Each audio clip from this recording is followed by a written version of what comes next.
नहीं एक या दो दिन सुबह या शाम लड़ना है, ये नहीं एक या दो दिन सुबह या शाम लड़ना है।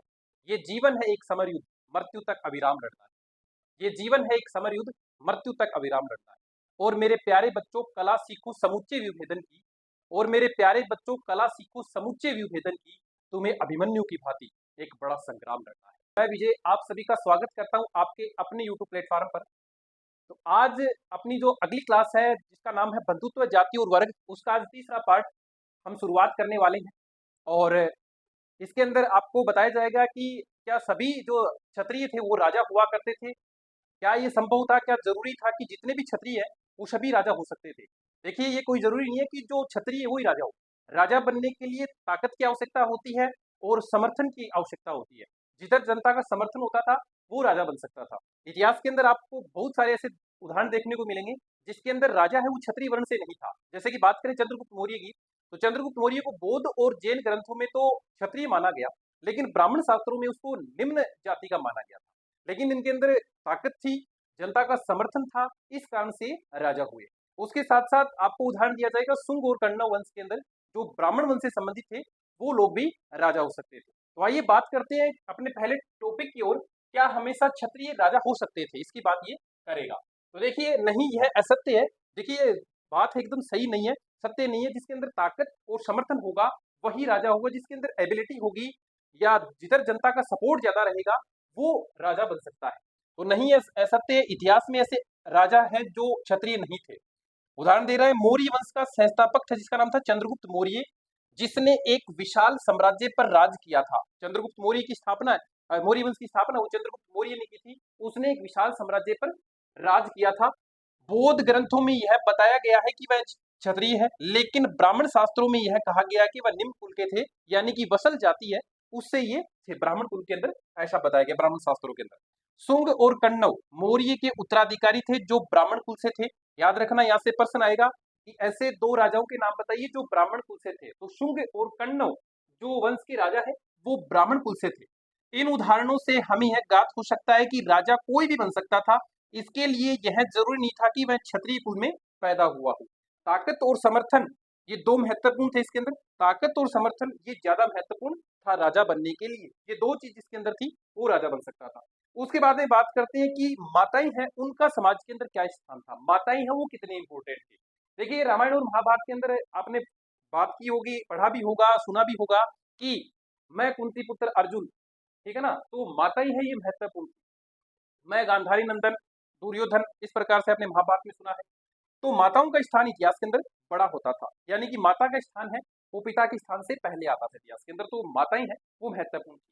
तो इतिहास में बहुत से ऐसे किस्से हैं जिसमें पता चलता है कि 600 ईसा पूर्व से 600 ईस्वी की शुरुआती समाज में माताओं को भी महत्वपूर्ण समझा जाता था। कई ऐसे राजा हैं जो अपने नाम से पहले अपनी माता का जो वंश होता था, माता का जो नाम होता था वो लगाते थे। सातवाहन जो राजा है उसके अंदर उदाहरण देगा, सातवाहन जो राजा है उनको पितृ सत्तात्मक यानी कि जो माता है उनके नाम से जाना जाता था। पितृ सत्तात्मक जो परंपरा है वो बाद में चली, और जो सातवाहन जो राजा है इन्होंने मातृ सत्तात्मक परंपरा का अनुसरण किया। तो सातवाहन राजा अपने नाम से पहले अपनी माता का नाम लगाते थे, जिससे यह पता चलता है कि माताओं को भी महत्वपूर्ण माना जाता था। ठीक है ना, प्रश्न आएगा कि कौन से ऐसे राजा है जो अपनी माता का नाम अपने नाम से पहले लगाते थे। तो सातवाहन राजा है वो मातृ सत्तात्मक प्रणाली का अनुसरण करते थे, यानी कि अपनी माता का जो नाम है वो अपने नाम से पहले लगाते थे। आज वर्तमान में भी आप देख रहे हो कि जो भी शादी विवाह के जो कार्ड होते हैं, जो भी फंक्शन के जो कार्ड होते हैं, उसमें माता का नाम है पहले लिखा जाता है। ठीक है ना, जो भी लड़का है लड़की होता है उसकी जो माता है उसका नाम पहले लिखा जाता है, उसके बाद में उसके पिता का नाम, यानी कि फिर से ये परंपरा है ये शुरू हो गई है। आगे बात करते हैं जाति की। देखिए वर्ण तो सिर्फ चार थे, ब्राह्मण क्षत्रिय वैश्य और शूद्र, लेकिन जाति है उनकी संख्या बहुत अधिक थी। जो इस वर्ण में शामिल नहीं हो पाए थे उनको जातियों में विभाजित हो गया था। मतलब कुछ ऐसे वर्ण थे जो कुछ संबंधित व्यवसाय करते थे, अपना एक ऐसा व्यवसाय करते थे जो सिर्फ वो ही कर सकते थे। जैसे कि सुनार है, जो सोने का काम है वो सुनार करता था, लोहे का काम है वो लुहार करता था, ठीक है ना, मिट्टी के बर्तन बनाने का काम है ये कुम्हार करता था। तो जैसे ये काम करते थे उनके अनुसार इनकी जातियां हैं वो डिसाइड करती थी। तो देखिए जहां वर्ण केवल चार थे वहां जातियां बहुत सारी थी, जातियां हैं वो बहुत सारी थी। जिन्हें वर्ण में समाहित नहीं किया जाता उन्हें जातियों में डाल दिया था, जैसे निषाद और स्वर्णकार। ये निषाद और स्वर्णकार है, इस प्रकार से इसके अंदर उदाहरणकार यानी सुनार कहते थे। अब ये निषाद, यहाँ पर एक शब्द है निषाद, निषाद भील हुआ करते थे। आपने इस पाठ के अंदर एक एकलव्य की कहानी सुनी होगी, नहीं सुनी है तो मैं आपको सुना देता हूँ कि एक भील बालक थे एकलव्य, जो उनकी एकाग्र क्षमता और पढ़ने की क्षमता बहुत अच्छी थी, लेकिन उनके पास संसाधनों का अभाव था। वो अच्छी शिक्षा पाना चाहते थे। उस समय कौरवों और पांडवों के गुरु हुआ करते थे आचार्य द्रोण। आचार्य द्रोण है, वो कौरवों और पांडवों के गुरु हुआ करते थे। इनसे उनको शिक्षा प्राप्त करनी थी। एकलव्य ने सोचा कि अपन अच्छी शिक्षा प्राप्त करें, एक अच्छा गुरु अपने पास होना चाहिए। तो उस समय द्रोण है, वो सबसे अच्छे गुरु थे जो कौरव और पांडवों को शिक्षा दिया करते थे। एकलव्य जो कि भील बालक था, आचार्य द्रोणाचार्य के पास गया। उन्होंने गुरुदेव से कहा कि मैं आपसे शिक्षा प्राप्त करना चाहता हूँ। तो ये एक निम्न जाति के थे, निषाद वर्ण से थे, इसलिए द्रोण ने एकलव्य को मना कर दिया कि मैं सिर्फ क्षत्रिय जो कुल के राजा है, राजकुमार है, उन्हीं को शिक्षा देता हूँ। आप निम्न कुल से हो, इसलिए मैं आपको शिक्षा नहीं दे सकता, और वहां से उनको निकाल दिया। उसके बाद में एकलव्य ने जंगल के अंदर आकर मिट्टी की एक मूर्ति बनाते हैं आचार्य द्रोण की, और उस मिट्टी को ही अपना गुरु मान लेते हैं। वो मिट्टी से बनी जो प्रतिमा है उसको ही आचार्य द्रोण मान लेते हैं, और उन्हीं से जो सुबह जो आचार्य द्रोणाचार्य जो कौरव और पांडवों को शिक्षा देते थे, वही शिक्षा ग्रहण करके वो रात्रि में उस शिक्षा का अभ्यास करते थे। जो भी अस्त्र शस्त्र चलाना वो उनको सिखाते थे, उन्हीं का वो अभ्यास करते थे। धीरे धीरे कहते हैं ना कि अभ्यास ही मनुष्य को दक्ष बनाती है, ठीक है ना। आप जितनी प्रैक्टिस करोगे उतने आप दक्ष बनते जाओगे, उतने आप उसके अंदर प्रवीण बनते जाओगे।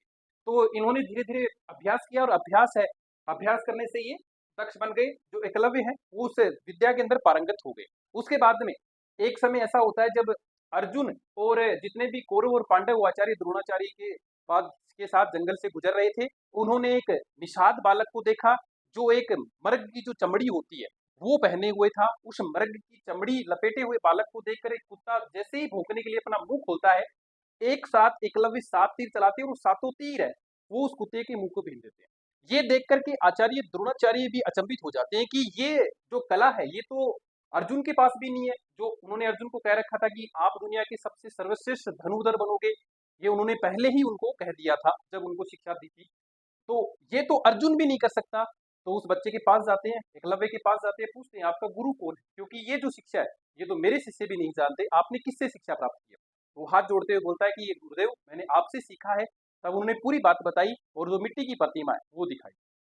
अब द्रोणाचार्य और अर्जुन जितने भी कौरव पांडव हैं, वो इस शिक्षा को देखकर अचंभित हो जाते हैं। और अर्जुन ये अर्जुन का जो वक्तव्य था, जो आचार्य द्रोण अर्जुन को कहते हैं कि आप सबसे ज्यादा सबसे सर्वश्रेष्ठ धनुधारी बनोगे, ये जो वक्तव्य है वो अर्जुन उनको याद दिलाते हैं। तो आचार्य द्रोण कहते हैं कि आपने धोखे से शिक्षा प्राप्त की है, तो अब मैं आपसे, चाहे भले ही आपने धोखे से शिक्षा प्राप्त की हो, लेकिन मुझे आप गुरु दक्षिणा चाहिए। तो जैसे ही गुरु दक्षिणा मांगते हैं तो एकलव्य कहते हैं कहिए गुरुदेव क्या गुरु दक्षिणा दे सकता हूँ। तो उन्होंने कहा कि मुझे आपके दाहिने हाथ का अंगूठा चाहिए। तो उसके बाद में जो एकलव्य जो निषाद बालक थे, उन्होंने अपने दाहिने हाथ का अंगूठा काटकर गुरुदेव को समर्पित कर दिया था। इस प्रकार से फिर एकलव्य है वो उतने दक्ष या प्रवीण नहीं हो पाए जो पहले थे। तो इस प्रकार से जो निम्न जाति के जो लोग थे उनको अलग नजरिए से देखा जाता, जो निम्न कुल के थे उनको एक अलग वर्ण के अंदर नए विभाजन करके उनको जातियों के अंदर विभाजन कर दिया गया था। जो निषाद जो कहानी है उस पाठ के अंदर आपको बताई गई है। उसके बाद में जातियां हैं वो कर्म के अनुसार बनती थी, जैसा कर्म वो लोग करते थे उसके अनुसार उनकी जातियां हैं वो बनती थी। कुछ लोग दूसरी जीविका को अपना लेते थे अपना जीवन चलाने के लिए, जैसे कि कुम्हार है ये मिट्टी का काम करते थे, लुहार है ये लोहे का काम करते थे, जो सुनार है ये सोने का काम करते थे। तो जितने भी लोग हैं ये दूसरी, जरूरी नहीं कि इनकी जो जाति है उनके अनुसार ही काम करे, दूसरे जो कर्म है अपनी जीविका चलाने के लिए वो भी ये लोग कर लेते। उसके बाद में बात करते हैं 4 वर्गों से परे अधीनता और संघर्ष। जो 4 वर्ग थे उनसे परे कौन कौन सी अधीनता और संघर्ष है उनकी बात करेगा। ब्राह्मणों के द्वारा बनाई गई वन व्यवस्था को कुछ लोगों को बाहर रखा गया, उनमें से कुछ वर्गों को अस्पृश्य घोषित किया गया। यानी कि जातियां और वर्ण वो तो लोगों के द्वारा स्वीकार कर लिए गए, कुछ ऐसे वर्ग बने जो इस जातियों और वर्ग से परे थे। उसके अंदर चांडालों का जिक्र किया जाएगा, ठीक है ना, बताया जाएगा कि चांडाल कौन थे, ये कौन कौन से काम करते थे। तो उनको वो लोग अस्पृश्य मानते थे। अस्पृश्य का मतलब होता है दूषित वर्ण के लोग है, वो माना जाता था। ब्राह्मण अनुष्ठान को पवित्र काम मानते थे। अब ब्राह्मणों का काम था वो यज्ञ अनुष्ठान और जितने भी कर्मकांड हुआ करते थे वो करना ब्राह्मणों का काम था, तो सबसे पवित्र कर्म इसको माना जाता था। ब्राह्मण अस्पृश्यों से भोजन स्वीकार नहीं करते थे। जो भी अस्पृश्य जाति के लोग थे उनसे ब्राह्मण है ना तो पानी पीते थे और ना ही भोजन है अन्न जल ग्रहण करते थे और ना ही उनका कोई काम करते थे। कुछ काम दूषित माने जाते थे, जैसे शव का अंतिम संस्कार करना और मृत जानवरों को छूना। ये दो काम ऐसे जो दूषित माने जाते हैं, एक तो शव का जो अंतिम संस्कार करना वो, और एक दूसरा जो मृत जो पशु पक्षी होता था उसको छूना। इन कामों को करने वालों को चांडाल कहा जाता था। ये जो काम करते थे इनको चांडाल कहा जाता था। अब आपसे प्रश्न पूछा जाएगा कि चांडाल कौन होते थे, ठीक है ना, उसके बारे में पूछा जाएगा। तो चांडाल वो लोग थे जो जिनका कोई जो मतलब आदमी मर जाता है, उसका कोई अंतिम संस्कार करने वाला नहीं है उनके घर में, तो वो लोग उनका क्रियाक्रम करते थे, अंतिम संस्कार करते थे। फेंके हुए वस्त्रों में वो फेंके वस्त्र धारण करते थे। फेंके हुए जो बर्तन है, यानी कि जो मर गया वो व्यक्ति के जो बर्तन होते थे तो फेंक दिए जाते थे, उनके अंदर भोजन करते थे। लोहे के आभूषण वो लोग पहनते थे, ठीक है ना। इस प्रकार से कुछ चीजें हैं जो उनको वो धारण करते थे, तो उनको कहते थे चांडाल। तो आगे आएगा कि चांडालों को छूना और देखना भी पाप समझते थे वो लोग, चांडालों को छूना और देखना भी पाप समझते थे। अब मनुस्मृति के अनुसार, मनुस्मृति है उसके अंदर चांडालों की स्थिति का वर्णन है वो किया गया है। तो समाज में चांडालों को सबसे नीच समझा जाता, तो जब से सबसे नीच जाति थी वो चांडाल थी, और इनका मुख्य काम शवों और मृत पशुओं को दफनाने का था। जो भी शव होता था जिसका कोई भी संरक्षक नहीं है, उनको दफनाने का, उनका अंतिम संस्कार करने का काम है वो चांडाल करते थे, और मृत जो पशु पक्षी होते थे उनको दफनाने का काम करते थे। इनका काम, ये गांव से बाहर रहते थे, गांव के अंदर इसका प्रवेश नहीं था। फेंके हुए बर्तन का ये लोग प्रयोग करते थे, जो भी मृत जो व्यक्ति होता था उसके जो बर्तन होते थे जिनका वो प्रयोग करता था उनका ये लोग प्रयोग करते थे। मृत लोगों के फेंके हुए कपड़े ये लोग पहनते थे। मृत लोगों के आभूषण पहनना, यानी कि मृत लोग जो होते थे उनके आभूषण ये लोग पहनते थे। रात में गांव नगरों में चलने की मनाही थी, रात के अंदर ये गांव या नगरों में प्रवेश नहीं कर सकते थे, क्योंकि उनको देखना भी एक तरह से पाप माना जाता था, ठीक है ना। तो इसलिए दिन के अंदर नहीं आ सकते थे, रात के अंदर ये आ सकते थे। अस्पृश्यों को सड़क पर चलते हुए करताल बजाना पड़ता था।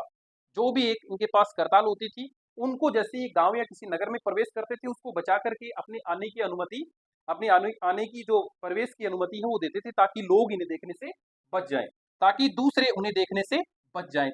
अब जो आर्थिक संसाधन थे उन पर अलग अलग लोगों का अधिकार कैसे था, जो पैसे वाले थे, जो गरीब लोग थे, उनका किस प्रकार से संसाधन था, उनकी आर्थिक स्थिति कैसी थी, उन सभी बातों का जिक्र इसके अंदर होगा। तो आर्थिक संबंधों के अध्ययन से पता चलता है कि जो दास थे, भूमिहीन खेतीहर मजदूर थे, मछुआरे थे, पशुपालक, कृषक, मुखिया, शिकारी, शिल्पकार, वणिक जो बनिए होते थे, राजा आदि सभी का सामाजिक स्थान इस बात पर निर्भर करता था कि आर्थिक संसाधनों पर उनका नियंत्रण कैसे था। भाई जो राजा महाराजा हैं उसका संपत्ति पर अधिकार ज्यादा था, जो गरीब लोग हैं उनके पास संपत्ति कम होती थी, उसके अंदर जो समाज के अंदर जो इनका स्थान है ये कम महत्वपूर्ण था, लेकिन जो राजा है उसका स्थान है वो महत्वपूर्ण ज्यादा था। उसके बाद में बात करते हैं संपत्ति पर स्त्री पुरुष के भिन्न अधिकार, यानी कि स्त्री का संपत्ति के ऊपर किस प्रकार से अधिकार था, पुरुषों का किस प्रकार से अधिकार था, उनकी बात की जाएगी। सबसे पहला पॉइंट, मनुस्मृति के अनुसार पिता की मृत्यु के बाद उसकी संपत्ति है पुत्रों में बांटी जाती थी, आप जानते हो। दूसरा, ज्येष्ठ पुत्र को विशेष हिस्सा है वो दिया जाता था। विवाह के समय मिले उपहारों पर स्त्री का अधिकार होता था, याद रखना है, जिसको स्त्री धन कहा जाता था, ठीक है ना। जो भी विवाह के समय जो उपहार स्त्री को दिए जाते, लड़की को दिए जाते थे, उस पर सिर्फ लड़कियों का अधिकार होता था, लड़के का कोई अधिकार उस पर नहीं माना जाता था, ठीक है ना। तो जितने भी विवाह के अंदर जो उपहार लड़के को मिलते हैं उन पर सिर्फ लड़की का अधिकार होगा, लड़कों का कोई अधिकार नहीं होगा। जो भी आपको गाड़ी दी जाती है लड़कों को, सिर्फ आप उसके ड्राइवर हो सकते हो, उसके आप मालिक नहीं हो सकते। जो भी उनको सोफा सेट दिए जाते हैं अगर वो बैठने दे तो बैठने देगी, वरना नहीं देगी, अपना उस पर कोई अधिकार नहीं है, वो सिर्फ लड़कियों का हिस्सा है, ठीक है ना। हाँ, ये बात अलग है कि वो संपत्ति है वो उनके लड़कों को, उनके पुत्रों को बाद में दी जा सकती है। जो भी संतान होगी, जो भी पुत्र उत्पन्न होगा, उसको वो संपत्ति के रूप में मिल सकती है। तो यह संपत्ति उसकी संतान को विरासत में मिलती थी। पति का उस पर कोई अधिकार है वो नहीं होता, जो पति होते थे उन पर उनका कोई अधिकार नहीं होगा। उसके बाद में स्त्री पति की आज्ञा के बिना गुप्त धन का संचय नहीं कर सकती थी। ये बात भी उस समय तो थी, लेकिन वर्तमान में गुप्त धन संचय की बात करने की बात ये कर रहा है कि गुप्त धन यानी कि पति की आज्ञा के बिना गुप्त धन का संचय वो पत्नी नहीं कर सकती थी। आजकल की बात करें तो स्त्रियां है, वो पति की जेब है, जैसे मान लीजिए पॉकेट के अंदर कुछ मिल गया, कोई नोट वगैरह मिल गए, पैसे वगैरह मिल गए, तो वो पति को नहीं बताती है। ये बात आज वर्तमान में देखी जाती, पहले ऐसा नहीं था। पहले जो भी होती थी ना वो बात पति को बताती थी कि वह ये जहाँ से धन है वो लेके आ रही हूँ, मेरे पास इतने पैसे हैं वो मिले हैं, तो इस प्रकार से था। वर्तमान में ऐसा नहीं है। उच्च वर्ग की औरत संसाधन पर अधिकार रखती थी। जो भी ऊंचे वर्ण की जो स्त्रियां होती थी उस संसाधनों पर उनका अधिकार होता था। क्यों? क्योंकि वो पैसे वाले थे। उसके बाद में पुरुषों के धन अर्जित करने के तरीके कि भाई पुरुष है वो किस प्रकार से धन अर्जित कर सकते थे। पहली बात, विरासत, जो भी पिता की संपत्ति में उनको मिलता था, जो भी जमीन प्रॉपर्टी जायदाद मिलती थी, उन पर पुरुषों का अधिकार होता था। दूसरा, खरीद करके कुछ प्रॉपर्टी वो अपने पैसे से खरीदता था, उस पर उसका अधिकार है। तीसरा, विजित करके, विजित का मतलब होता है जीत करके, पहले राजा महाराजा होते थे, युद्ध के अंदर संपत्ति जीत के लाते थे, उन पर अधिकार होगा। उसके बाद निवेश करके, व्यापार के अंदर पैसा लगा करके जो भी उनसे मुनाफा होता था उस पर उसका अधिकार होगा।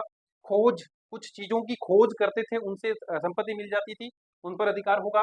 कार्य द्वारा, जो भी किसी के यहाँ पर मजदूरी करके, परिश्रम के द्वारा, अपना पसीना बहा करके जो पैसा कमाया जाता है उन पर अधिकार होगा परिश्रम के द्वारा।